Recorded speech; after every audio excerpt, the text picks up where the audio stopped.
Ya, pues además de escritora de poemas, es licenciada en Historia, profesora de secundaria, de Historia del Arte, profesora de secundaria y bachillerato.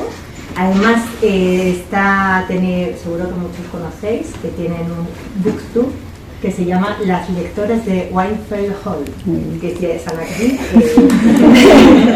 están aquí las tres.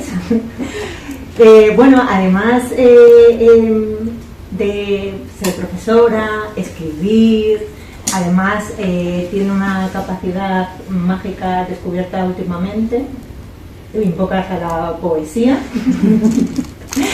Y bueno, yo creo que en ese 17 te habían empezado por brujas, pero bueno, y la vamos a recitar también, ¿no? Espero. Y bueno, pues si queréis empezamos con el poemario. Bueno, pues yo quería un poco preguntarte, este título, yo había oído hablar de el punto muerto, también había escuchado hablar de el punto de partida, pero el punto de pérdida. Pues bueno, está muy en relación con el contenido del poemario, ¿no? Para mí el punto de pérdida es ese instante en el que dos recorridos que parece que van a confluir se rozan durante un momento, pero luego cada uno va por su lado. Cuando parece que se va a iniciar una historia, pero en ese mismo inicio se diluye. Entonces es algo así, por eso también el juego de palabras, ¿no? En lugar de un punto de partida, pues es un punto de pérdida. Luego, a mí me resulta muy curioso que en un poemario aparezca el lenguaje matemático, ¿no? Aquí, que no sé, hay mucha gente de ciencias, los que son de ciencia. Hay gente de ciencia, alguna persona. Pues claro, sorprende ver en un libro de poesía el lenguaje matemático.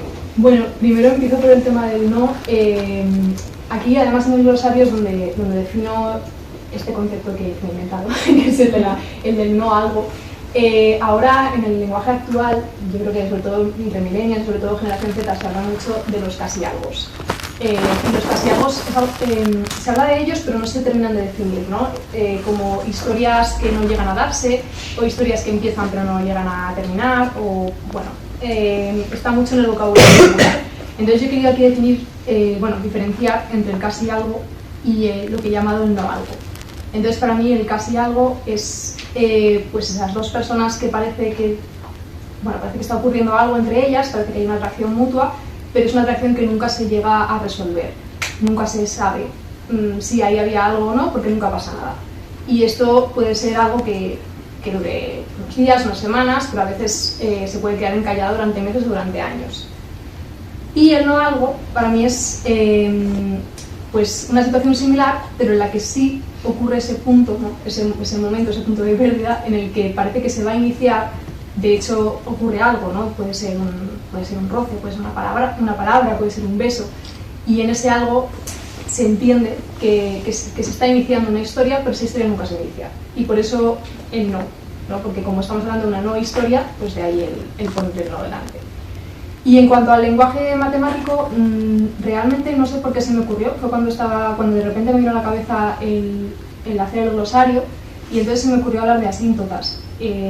Pues tal vez por esa imposibilidad, ¿no? que plantea la asíntota, que discurre paralela a la función pero no se tocan.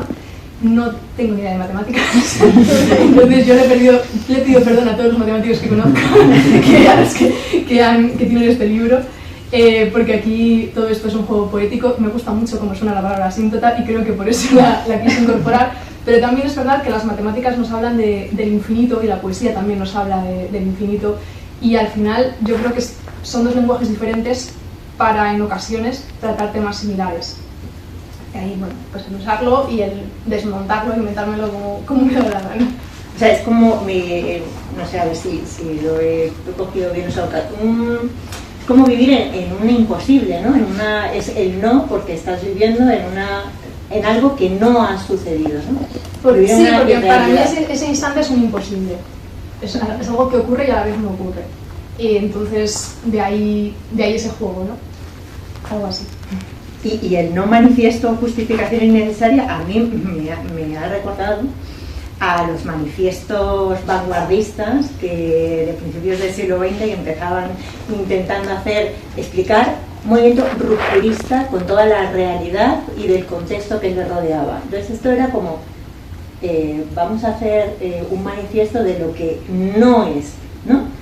Es una justificación de lo que no ha pasado.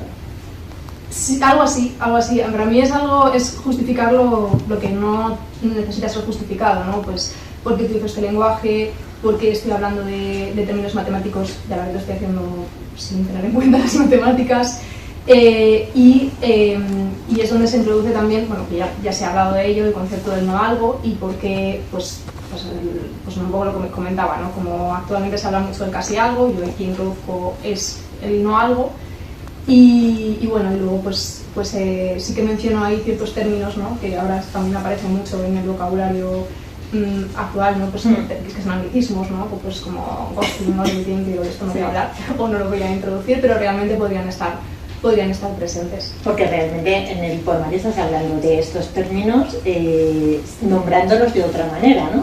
A como en las redes sociales a lo mejor se están citando hoy en día. Sí, ahora yo creo que un poco por influencia a lo mejor de cómo se está psicologizando la sociedad, ¿no? Que parece que estamos utilizando todos los términos de terapia y además términos que sacamos del inglés. Creo que se van diciendo esos términos a veces un poco alegremente y por eso tampoco yo no quiero hablar exactamente de esto, aunque estamos hablando o podemos estar hablando de esto, ¿no? Hay algo de lo que no he mencionado, que a lo mejor sí sería toda la primera parte, que es el llamado love bombing, ¿no? Que es ese cuando de repente alguien te desborda con su atención y luego desaparece, ¿no? Que sería lo que se llama ghosting. Pero bueno, yo no he querido hacer, o sea, los he mencionado precisamente para decir, no quiero referirme con estos términos, ¿no? A lo que está ocurriendo o lo que voy a introducir después. Pues bueno, podemos empezar un poco hablando, si te parece, de la estructura del poemario. A mí me ha parecido que tenía es un poemario que tiene una estructura como narrativa, ¿no? Parece que estamos contando una historia amorosa. Bueno, perdón, vamos a hablar en tono martesiano del sujeto amoroso y del objeto amoroso. Estamos contando esa historia y tiene un recorrido narrativo, pero en lugar de empezar con un planteamiento, nudo, desenlace, empezamos por el final, ¿no? Empezamos con una analepsis, que es ese memoria de una ausencia, comenzar por el final. Y bueno, a mí me gustaría proponerte, si te parece bien, que a lo mejor podríamos leer algún poema y si quieres comentar alguna cosa más, pero podría estar bien que empezáramos leyendo este poema de una declaración. Algunos de los poemas tienen una especie de prólogo que sale en cursiva, a veces es un pequeño epílogo, ¿no? Y en este caso el prólogo dice: lo que en su momento escribo mi voz, te escribo ahora, desde la certeza indeleble de mi pecho llagado. Y luego empieza el poema. No te he contado nunca que yo podía amarte así, como la sal que exuda en los dedos, así, como desgarro en un tendón, como piel amoratada en las caderas, ahí, donde debían ir tus manos y no un elástico que oprime la carne intacta. Ah, como la nieve prístina, ennegrecida por las pisadas de una niña en éxtasis, yo podía amarte así. Como un óxido que corroe el hierro inflamado que era tu cuerpo, como la cicatriz translúcida que surca un vientre recién abierto en canal, como la extremidad que se agita en un espasmo imposible, como la espina encarnada en la yema de un pulgar, como la sangre que corre por mis muslos. Yo podía amarte así. Yo lo leí y bueno, me parece que tus poemas como si lo estuvieras viviendo, o sea, tienes la palabra tiene la capacidad de hacerte sentir como si estuvieras viviendo esto ahora mismo, ¿no? Que es fácil sentirse identificado con la forma de escritura que tú tienes. Y a mí de verdad me recordó mucho a Fragmentos de Interior de Carlos Martín Gaite, cuando Luisa, una de las protagonistas, decía: todo lo que podría yo haber hecho porque tú leyeras una carta. Si yo tuviera una carta tuya con tu nombre como remitente, yo haría todo esto por llegar a por ella. Y sin embargo, tú la tienes 5 cartas mías cerradas y ni siquiera has ido a por ninguna de ellas.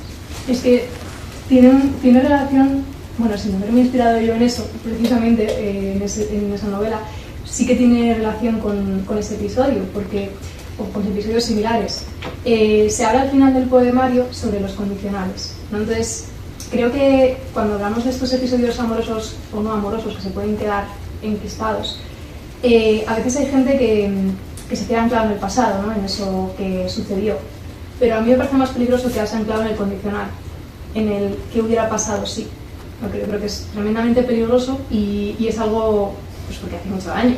Y es algo bueno, en parte este poemario va sobre eso, ¿no? Va sobre todas esas posibilidades que sabemos que no van a ocurrir porque no se han dado, con lo cual ya no van a ser.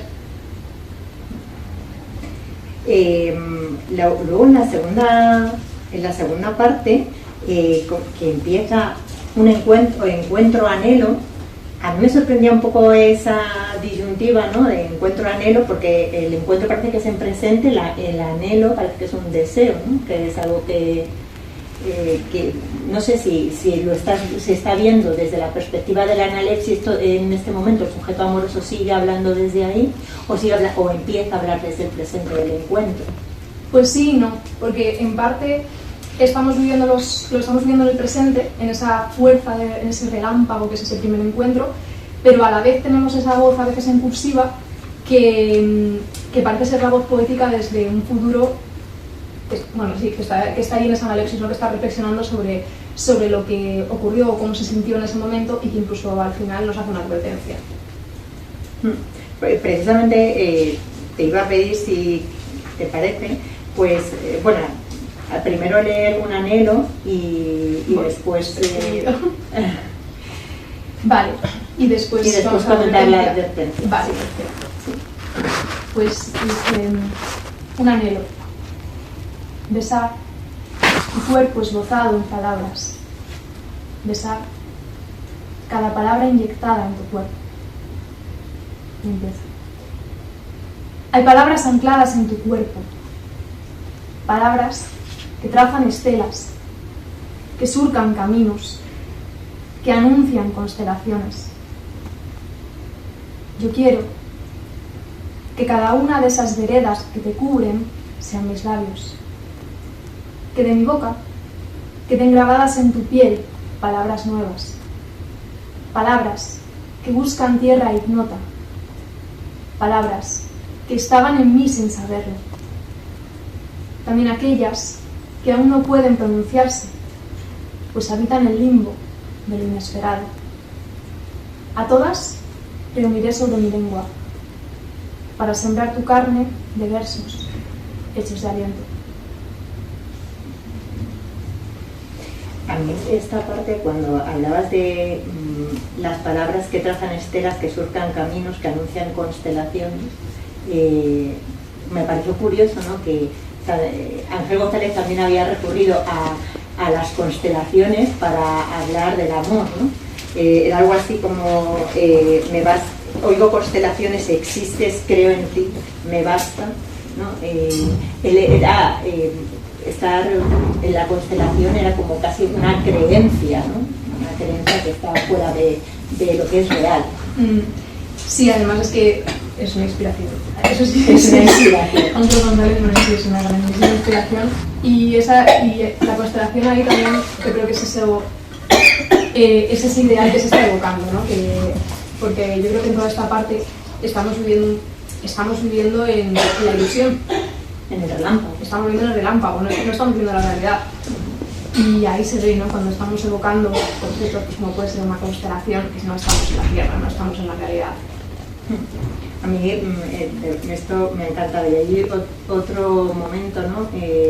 Justo después, que si me permites, de la caricia que no es, el beso que no es, la palabra que sí es, o sea, el relato, cómo se conforma el relato con la palabra de la otra persona, y que tú te creas un relato en la cabeza. No, es como te vas construyendo algo a partir de palabras que, como dice aquí, dicen no la anhelada, pero ¿no? Es decir, bueno, me quedo con esto que me das, aunque no sea lo que realmente quiero, pero me basta para construirme un mundo ilusorio, ¿no? Y ahora, si quieres, vamos a la advertencia, que está todo en cursiva. El poemario, esa letra redonda, tiene en cursiva esas especie de prólogo o epílogo, ¿no? Que es un poco explicar el poema, y luego y está en todo el resto del poemario en letra redonda. Sin embargo, aquí está en cursiva. ¿Esto tiene alguna explicación? Sí, aquí parece que estoy haciendo un prólogo al poema como en otros, como he hecho anteriormente, y de repente saltamos al margen izquierdo, que es donde se desarrollan los poemas, pero seguimos en el prólogo. No sé cómo definirlo. Es que este es el único momento de todo este capítulo, que este capítulo ya os digo que sucede en la ilusión, el único momento en el que bajamos un poco a tierra, en el que tal vez desde el futuro, ¿no? La voz poética que está reflexionando nos dice: cuidado, cuidado que te vas a estrellar, porque nada de esto es real, ¿no? Y de hecho es de lo que va este poema, ¿no? De cómo te estás construyendo una realidad que no es cierta, y que a lo mejor, pues, si llegara a darse esta historia, o si llegara a ocurrir, no sería lo que tú crees que es, porque te lo has inventado todo, está todo en tu imaginación, algo así. ¿La leo? Venga. Una advertencia. Atientas, creándote, poniendo en ti cariz de sal, lumbre de soledades, conjunción copulativa, un tú que no eres tú, sino un yo sueño. Atientas, creándome, candil de ansia, eje de tentaciones, toda vendida y adornada. Un yo que no soy yo, sino un para ti. Humo y ceniza, o dos maniquíes, de la mano entre vapores, de la mano inexistentes. ¿Quién nos ha creado? ¿Quién nos ha querido esclavos de este amor plástico en el que no somos para ser juntos? ¿Quién podría odiarnos tanto? A mí me recuerda un poco el poema de Salinas, de quitarnos todo el contexto y vivir en el yo y en el tú, pero aquí con una connotación. Claro, aquí no nos quedamos. El problema es que aquí, si nos desnudamos y nos quedamos con los pronombres, no nos quedamos con algo que no es lo que pensábamos que iba a ser, ¿no? Entonces, por eso de ahí lo de dos maniquíes, ¿no? O sea, realmente nos despojamos de todo y resulta que la otra persona no es quien yo creo que es. Y yo misma no soy quien digo ser. Sí, no somos para ser juntos. Y pues ya continuamos, ya justo llega el momento del punto de pérdida, ¿no? Ya es la parte en la que aparece un punto por primera vez dentro del poemario. A mí me ha resultado muy curioso que se introduzca esta parte con los místicos. No sé si hay alguna razón, a lo mejor los más eróticos han sido los místicos, ¿no? Pues yo tenía esta cita de San Juan de la Cruz, yo me metía en su fuego sabiendo que me abrasaba, que a mí me parece que pocos poetas han sabido explicar, ¿no? ese fuego abrasador de una manera similar, ¿no? a San Juan de la Cruz, a Santa Teresa. Me parece que hacen lo imposible con las palabras, entonces tenía que estar aquí, porque no hay otra manera de escribirlo. Y hablaron del punto de pérdida. ¿Cuándo llega ese punto de pérdida? Pues el punto de pérdida es el momento en el que ocurre ese encuentro, no exactamente encuentro, ¿no? Pero ese algo, ese roce, ese beso, esa palabra, lo que sea, pero que sabes que te está indicando que parece que los dos están yendo hacia el mismo lugar, ¿no? Y eso sería el punto de partida, pero que no lo es. Entonces, mientras está ocurriendo, la voz poética se va dando cuenta de que se está metiendo, que no se está metiendo donde se piensa que se está metiendo, ¿no? Sino que este gesto iniciático realmente es casi un punto final, porque ahora la cosa va a ir cada uno por su lado, ¿no? Ahora se bifurcan los caminos. Ahora se bifurcan los caminos. Y llegamos, yo creo, a la parte del poemario que para mí es la temática fundamental. Yo soy lectora, a lo mejor opinas otra cosa, pero para mí la temática fundamental de este poemario puede ser el vacío, la espera, ¿no? Recordaba un poco a Annie Ernaux en Pura Pasión, que se dedica a estar esperando la llamada de este hombre durante todo el texto. Bueno, pues silencio, desespera. Además, desespera. Esa espera en desesperación. En ¿no? desesperación. Que de hecho está Annie Ernaux muy presente porque yo estaba leyendo Pura Pasión mientras escribía estos poemas, y es esta espera del que sabe que espera para nada, del que sabe que espera, por eso espera en desesperación, porque sabe que espera algo que no va a llegar, ¿no? Y se inicia con el silencio, ¿no? Después de ese punto que parecía ser de partida, lo que encuentra es el silencio. Y no sé. De hecho, este poema, que además lo comentáis en vuestro booktube, que es una maravilla, y yo creo que es Lucía, ¿no?, la que también dice que le gusta mucho, pues no sé, podríamos leerlo. Vale. Más silencio. Dice: he edificado mundos enteros con mi silencio. Me he refugiado en mentiras ideadas con el tuyo. Ese silencio antinatural, incómodo, impuesto, a la espera de ser acallado de una vez por mis palabras. Pero, ¿acaso no calla quien algo teme? Quizá yo callaba porque temía, mientras que lo que tú temías era esa misma ausencia. Temor al silencio tenías. Qué profunda grieta abrió ese miedo. Porque temer el silencio es temer el vacío, es temer la caída, temer el abismo de ir hasta el fondo. Temer el silencio es temer el hueco, temer lo incorpóreo, lo que es mudo, lo que no contiene. Es temer el espacio entre dos cuerpos. Temer el silencio es temer la inercia, la incertidumbre en el pecho, es temer la sombra, es temer el reflejo. Temer el silencio es temer a lo eterno. Luego, en el poema que viene a continuación, haces muchas referencias a la mitología. A mí esto me ha resultado muy curioso. No sé si querrías explicarlo. Bueno, pues al final para mí son elementos que están muy presentes en mi vida, no sé, que es cierto que yo desde mis primeras lecturas y mis primeros intereses ya de niña pues, siempre tiraban hacia la mitología, tanto egipcia como a la mitología clásica. Creo que se menciona, ¿no?, a Maat, ¿no?, que es la diosa de la justicia, el Pantocrátor románico, ¿no?, como juez, que ahí digo juez del destino de mis afectos. Se menciona a lo mejor, bueno, justo en el programa anterior, el daimon, ¿no?, ese demonio interno, ese espíritu interno. Pero sí es cierto que tienen cierta presencia. En el poemario, sí.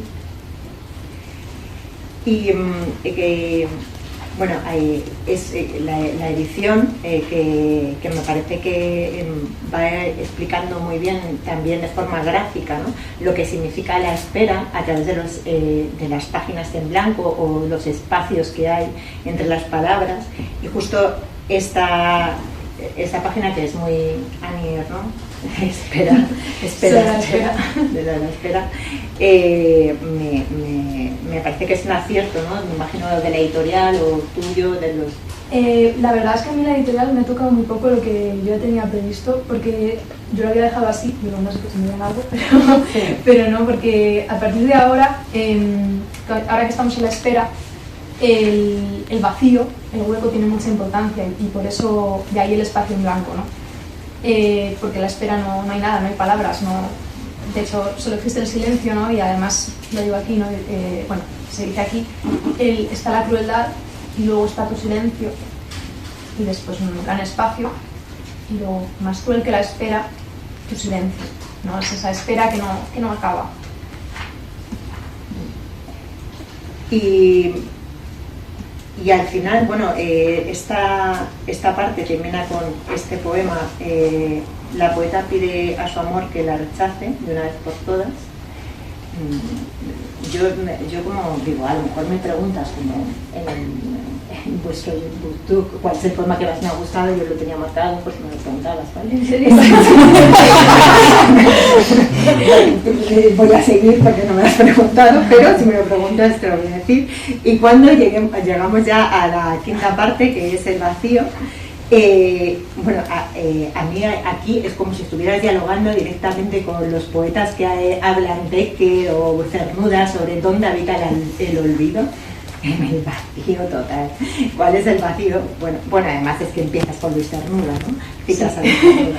Ahí Cernuda está muy presente. Es verdad que el vacío para mí es el previo al olvido, ¿no? El olvido empieza a llegar cuando ya seas consciente de que no hay nada más que el olvido, ¿no? Que ya no queda más que el olvido.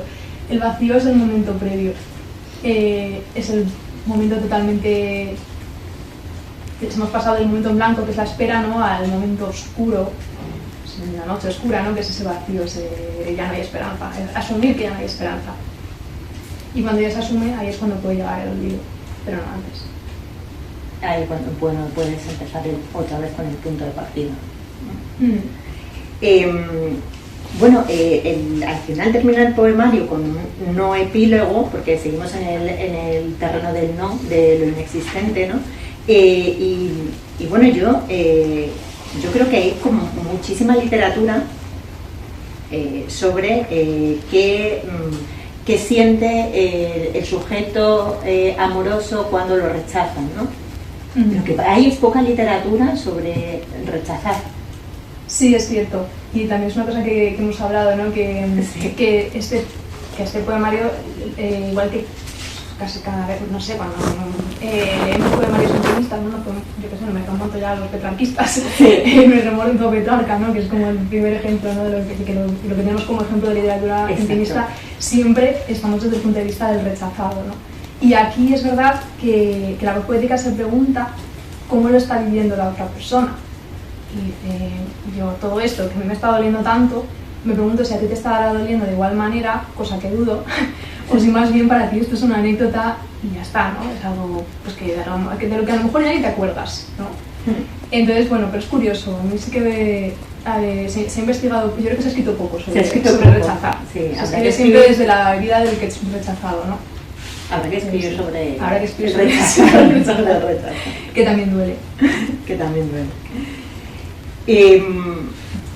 Yo no sé si te gustaría hablar, ¿no? Sobre un poco la autoficción, que unida, parece que se une siempre como al territorio femenino, no sé si opinas lo mismo, parece que la mujer solamente está hablando sobre sí misma cuando escribe, ¿no? Los hombres cuando escriben hablan de la objetividad, ¿no? Y entonces a Nier, ¿no? Le pasó lo mismo, ¿no? Cuando hizo sus autoficciones, parece que está hablando todo el rato de lo que le ha pasado a ella. ¿Cómo es el proceso de escritura para ti? Pues a ver, yo creo que no necesariamente tiene que estar dentro del terreno de lo femenino, porque de hecho cuando hemos estado mencionando poetas que escribían sobre estos mismos temas, eran dos. Pero es cierto que si este poemario hibrida y tal vez hibrida a lo mejor un poco la narración y tal vez podamos encontrar pues esa autoficción en la que estás jugando entre qué es real y qué no es real, es cierto que ahora a lo mejor están de moda muchas escritoras, ¿no? que abordan estos temas, ¿no? Y por ejemplo pues ¿no? Está ahí, ¿no? Que ahora es conocidísima por ello, pero bueno, también hay otros autores, no siempre mujeres. Es cierto que la espera parece que es un territorio no único solo de las mujeres, pero parece que que sí es algo que le ha ocurrido a muchas mujeres, ¿no? Porque también muchas veces nos han educado en el esperar, ¿no? Yo estoy pensando, siempre pienso en, no sé si conocéis la performance de Faith Wilding, que se llama Esperando, en la que, bueno, que fue en los años 70, que es, bueno, pues está ella meciéndose, ¿no?, en una mecedora, y entonces empieza a hablar como la vida de una mujer desde que nace es esperar, ¿no? Es el esperar, bueno, como cualquier niño al principio, ¿no? Esperar a que me cojan en brazos, pero luego es esperar a que me den la regla, esperar a que ese chico se fije en mí, esperar a que me dé el primer beso, esperar a que me pida que me case con él, esperar a quedarme embarazada, todo es una espera, ¿no? Entonces, pues lo que te digo, no tiene por qué, o sea, yo por ejemplo este poemario lo han leído amigos míos, ¿no? Y me han dicho que se han sentido tremendamente identificados. Los hombres también esperan, pero es verdad que creo que a nosotros nos ha asociado mucho con la espera durante mucho tiempo, porque no, como que no quiero utilizar el verbo esperar, pero es que me sale, se espera que sea el hombre el que dé el paso, ¿no? O sea, se espera que sea el hombre el que aparezca, y eres tú la que, o es la mujer la que está como, bueno, pues tendrá que decirme algo, ¿no? Y esa espera es un agujero negro tremendo, ¿no? Porque no tiene por qué ser resuelta. Entonces, bueno, no, también pues que un poco desde ahí. También creo que los hombres, es verdad que todos hemos citado a un montón de poetas, han escrito sobre cómo sienten el amor ellos. Sí, pero no específicamente sobre la espera, eso es verdad. A lo mejor escriben sobre cómo se sienten dolidos, ¿no?, en ese momento, pero no tanto sobre... Sí, Lorca, ¿no? Con el poeta le pide a su amor que le escriba, ¿no? Que está inspirado justo ese poema que te gusta a ti. Sí. Que es el pedirle, ¿no?, al otro que por favor le ayude a dejar de esperar, ¿no? Entonces... Bueno, yo, bueno, en el poemario, ¿no?, a mí me ha parecido que el poema tiene la capacidad, la forma de escribir la poesía, de evocar un sentimiento, ¿no? Antes lo comentaba, y de hacer que la anécdota personal se convierta es que yo estoy leyendo que a mí me ha pasado, ¿no? Y eso me parece algo muy difícil de hacer. Probablemente esto no sale a la primera, ¿no? Uno tiene que ir perfeccionando la escritura de poesía para que esto se pueda producir. Así que empezaba diciendo que habías hecho invocar la poesía ya en algún teatro. Bueno, pues a través de la lectura del poemario un poco la invocas cada día, ¿no? Cuando abrimos estas páginas y podemos leerlo y sentir que esto nos ha pasado a todos. Así que muchas gracias. Gracias a ti.